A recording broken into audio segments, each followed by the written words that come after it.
નમસ્તે મિત્રો, આપનું સ્વાગત છે યુટ્યુબ ચેનલ ગ્લીમ ઓફ ગોડમાં। આજે આપણે અધ્યાય 45 રતનજી વાડિયા પર સાંઈ બાબાની કૃપા ઉતરીમાં આગળ વધીશું। સાંઈ બાબા કહેતા હતા કે શ્રી હરિની માયાની શક્તિ ભારે છે। હું તો ફકીર છું, સંન્યાસી છું, મને ઘર-બાર, કુટુંબ, કબીલો કંઈ નથી।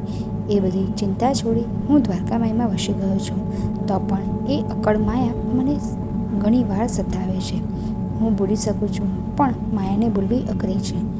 બ્રહ્મા જેવા દેવો અને ઋષિમુનિઓને પણ માયા ભજવે છે, તો પછી મારા જેવા ફકીરને તો પૂછવું જ શું? એ સતત બધા પર આવરણ પાથરતી જ રહે છે। માત્ર શ્રીહરિના શરણમાં રહેલા ભક્તો જ એની પકડમાંથી મુક્ત રહે છે। સાંઈ બાબા આમ બોલતા હતા, પરંતુ એમને કદી માયાનો સ્પર્શ થયો પણ ન હતો। સાંઈ બાબા કહેતા, જે સદભાગી છે અને જેના પાપો નષ્ટ થયા છે તેવા ભક્તો જ મારું હૃદયપૂર્વક પૂજન કરે છે। જો તમે નિત્ય સાંઈ સાંઈ નામ લેશો તો હું તમને 7 સમુદ્ર પાર લઈ જઈશ। અષ્ટવિધિ અને 16 વિધિના પૂજનની મને કોઈ જરૂર નથી।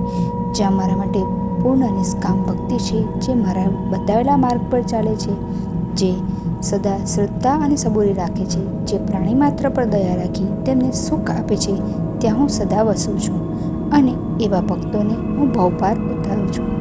જેમણે સાંઈ બાબાની સાચા હૃદયથી ભક્તિભાવપૂર્વક શરણો સ્વીકાર્યું હતું, જેઓ બાબાએ બતાવેલા માનવ ધર્મ પાળતા હતા, તેમના દુઃખ સાંઈ બાબા વગર કહે દૂર કરતા હતા।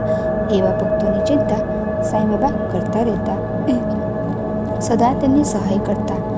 નાંદેડમાં રતનજી સાપુજી વાડિયા નામના સિવિલ કોન્ટ્રાક્ટર રહેતા હતા। તેઓ પર લક્ષ્મીની કૃપા અપાર હતી।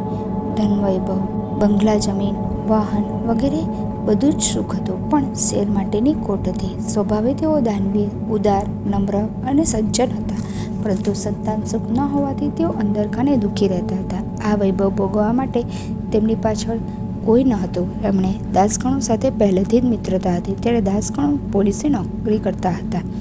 એકવાર દાસગણો મહારાજ નાંદેડમાં કીર્તન કરવા આવ્યા।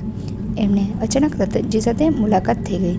તેઓ દાસગણો મહારાજને પોતાના ઘરે લઈ ગયા અને તેમની આગતા સ્વાગતા કરી। દાસગણો મહારાજે એમના ચહેરા પર આછી ઉદાસી જોઈ એટલે નવાઈ લાગી। આટલા સુખ વૈભવમાં રતનજી કેમ ઉદાસ લાગે છે? એમણે પૂછ્યું, રતનજી, સાચું કહેજો, તમને કોઈ દુઃખ છે? મને વિના સંકોચે કહ્યું, હું મારાથી થાય એવી મદદ જરૂર કરીશ। રતનજી બોલ્યા, દોસ્ત, આજ સુધી મેં મારા દુઃખની વાત કોઈને નથી કરી, પણ તમે મારા મિત્ર છો, તમને કહું છું, મારી પાસે બધું જ છે, પણ મને કોઈ દીકરા દીકરી નથી। મારા પછી આ જહો જલાલય ભોગવવાવાળું કોઈ નથી, એથી મન ઉદાસ રહે છે। પણ મારું આ દુઃખ હું મારી પત્નીને પણ કહેતો નથી, કારણ કે કહેવાનો અર્થ નથી, મારા નસીબમાં એ સુખ જ નથી। દાસગણો મહારાજ બોલ્યા, ભાઈ, એક ઉપાય છે। મારા ગુરુ શિરડીના સાંઈ બાબા છે। ઘણાને તમારા જેવું દુઃખ હતું, પણ સાંઈ બાબાના આશીર્વાદથી એમને સંતાન થયા। તમે પણ સાચા હૃદયથી એમની પાસે માંગો, સાંઈ બાબા તમને સંતાનના આશીર્વાદ આપશે તો તમને ચોક્કસ સંતાન થશે। તેઓ પ્રભુના અવતાર છે, સર્વજ્ઞ છે, સર્વશક્તિમાન છે, એમને માટે કોઈ વાત અશક્ય નથી। એમણે મરેલાને જીવતા કર્યા છે। તમે પ્રેમ ભક્તિથી સંતાન માટે આશીર્વાદ માંગો, તમારું દુઃખ જરૂર દૂર થઈ જશે। રતનજીના આનંદનો પાર ન રહ્યો। તેઓ દાસગણો મહારાજને ભેટી પડ્યા અને શિરડી જવાનું નક્કી કર્યું। તેઓ પત્નીને લઈને શિરડી ગયા। રસ્તામાં પણ તેઓ સાંઈ બાબાને આજીજ કરતા રહ્યા।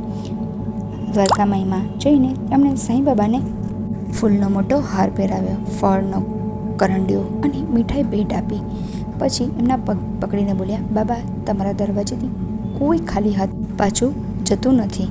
તમે બધાને મદદ કરો છો, તમે દયાળુ છો, અમારા પર દયા કરો। હું બહુ મોટી આશા લઈને આવ્યો છું, બાબા, અમારું દુઃખ દૂર કરો। ત્યાં રતનજીને યાદ આવ્યું કે તેઓ પૈસા મૂકવાનું ભૂલી ગયા છે। એમના મનમાં 5 રૂપિયા દક્ષિણા આપવાનો વિચાર હતો। તેઓએ પૈસા કાઢવા માટે કોથળી કાઢી એટલે સાંઈ બાબા બોલ્યા, રતનજી, મને 5 રૂપિયા દક્ષિણા જોઈએ, પણ 3 રૂપિયા અને 14 આના મળી ગયા છે, બાકીની દક્ષિણા આપ। રતનજી ચોંકી ગયા, હું તો પહેલી વાર શિરડી આવ્યો છું, સાંઈ બાબાને પહેલી વાર મળ્યો છું, તો સાંઈ બાબાને 3 રૂપિયા 14 આના ક્યારે આપ્યા? એમણે 5 રૂપિયા દક્ષિણા સાંઈ બાબાને આપ્યા।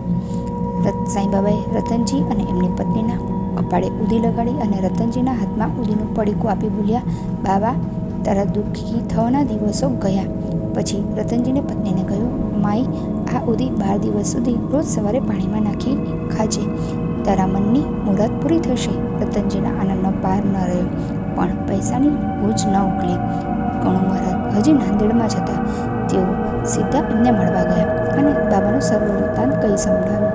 પછી બોલ્યા, ગણુ, મને તો સાંઈબાબા પૂરી શ્રદ્ધા બેસી ગઈ છે. હું 5 રૂપિયા દક્ષિણા મૂકવાનો વિચાર કરતો હતો ને એમણે 5 રૂપિયા જ માંગ્યા, પણ 3 રૂપિયા 14 આનાની વાત સમજાતી નથી. મેં કોઈને આવી રકમ આપી નથી.